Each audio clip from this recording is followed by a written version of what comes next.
السلام علیکم ملګرو، عمران ما او دې ټیم کې تاسو ګورئ پښتو ایچ ټي وي.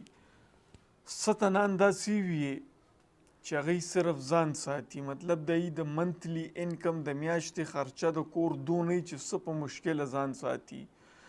او زموږ په دې پښتنو کې ستنان داسې دي چې دومره پیسې ورسره یي، هره میاشت کور ته دومره پیسې راځي خو دوی ځان سره 20 کوره نور هم ساتلی شي، 20 کوره نور هم سنبالولی شي. خو افسوسناک خبره دا ده چې دوی صرف ځان سنبالی او د هغه غریبانانو مدد نه کوي کوم چې ډیر زیات مجبوره دي. نو زه دوی ته وایم لږ قبر ځان ته یاد کوي، لږ آخرت ځان ته یاد کوي. لوی لوی باچاهان خاورو ته تللي دي، لوی لوی باچاهان څه شوه، بېنظیره څه شوه، د نواز شریف ښځه څه شوه. نو دا قبر او تورې تیارې ځان ته یادې کوي او لږ د غریبانانو مدد هم کوئ. دا دونه پیسېګانې چې تاسو د میاشتې ګټئ که نه، نو دا به ځان سره خاورو ته چا نه دي وړي، دا چا قبر ته نه دي وړي او نه به یې تاسو یوسئ. سخي خو د الله خوښ دی او بخیلې بدې شي.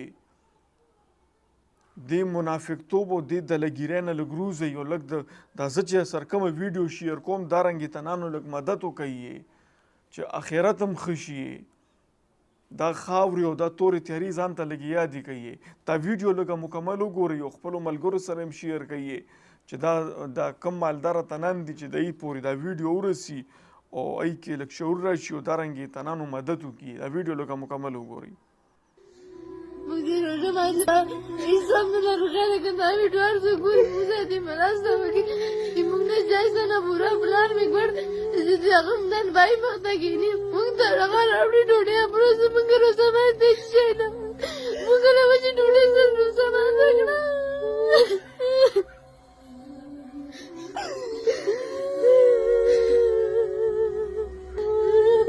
ډوډۍ که څوک راوړي په کاغذو یې ورته ښه زیات خلک نه راوړي. د لرګیو ته مې وسو که چا راوړي پخړي دي که چا نه راوړي نه چې ګاړی ده ته 500 روپۍ ډوډۍ پخومه که دغه ماشومان مې چې چا راوړي بېګا ته م خوړلي که چا دې د خدای دې دغه ویډیو ګورې ګوره موږ سره دې کومک وکړي.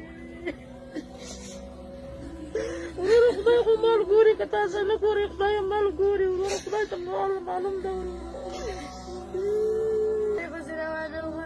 اوس د ډوډۍ پسې راغلم غوړي راوړم هر څه شی راوړم. اوس هم باندې کوڅه کې خلک ته مې ویلې راسئ چې ماما ډوډۍ پخوئ که څوک یې پخوئ که لاس دې کشل شي دغې لپاره مونږ لرو. مور مې روژه ماته ته مونږ پیشیانو ته راوړو که 500 روپۍ شي او که لاس شي او که شل شي پلار مې کور ته راځي نن بای مور مې کښېني موږ ته ډوډۍ راپیدا کړي موږ بیا روژه ماتې کې خورو کاکا.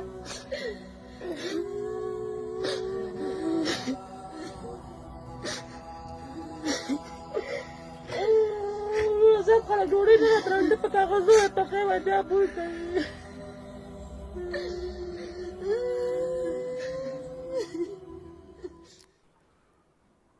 ویډیو تاسو مکمل وکاته نو دا 3 زنانه چې جاړي نو دا د یو ټیم روټۍ پسې جاړي، موټر بنګلو پسې نه جاړي، د یو ټیم روټۍ پسې جاړي. نو مهرباني وکړئ د داسې تنانو مدد وکړئ. حالات ډېر زیات لکه دغه دي د ملک حالاتو ته وګورئ، د ګرانۍ ته وګورئ. چا چې وس کېږي او بینکونو کې او د ځمکې او پټي او ما هلته جایداد دی او سامان پلیز دې نه لږ روزئ. او ناګهاني مرګونه دي. یو سړی وایي زه بیمار نه یم نو ما سره خو لکه 50 کاله ژوند دی. بیمار به نه او ناګهانه به راپروزي مړ به شي.